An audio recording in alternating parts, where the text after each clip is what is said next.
নমস্কার সবাইকে। সবাই কেমন আছেন? আবারও কল্পতরুতে নতুন একটি ভিডিও নিয়ে হাজির হয়েছি আপনাদের মধ্যে। আজকে সারাদিনে কি করলাম, কি খেলাম সেটাই আপনাদের সঙ্গে শেয়ার করতে আসছি। তো এই যে দেখেন, সকালবেলায় রান্না করেছিলাম নিরামিষ সয়াবিনের তরকারি। তো সেটাই করছিলাম। এখানে আলুগুলোকে প্রথমে ভেজে নিচ্ছি।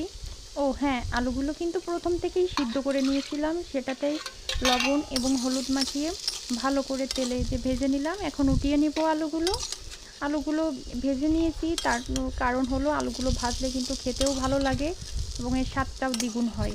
এখন আমি আলুগুলো উঠিয়ে নিয়ে এই তেলের ভিতর আরেকটু তেল দিব, দিয়ে সয়াবিনগুলো ঢেলে দিব। সয়াবিনগুলো কিন্তু খুব ভালো করে ভেজে নিতে হবে। সয়াবিনগুলো যত ভালো করে এই পর্যায়ে কিন্তু গ্যাসের আঁচটা লোতে রাখতে হবে। গ্যাসের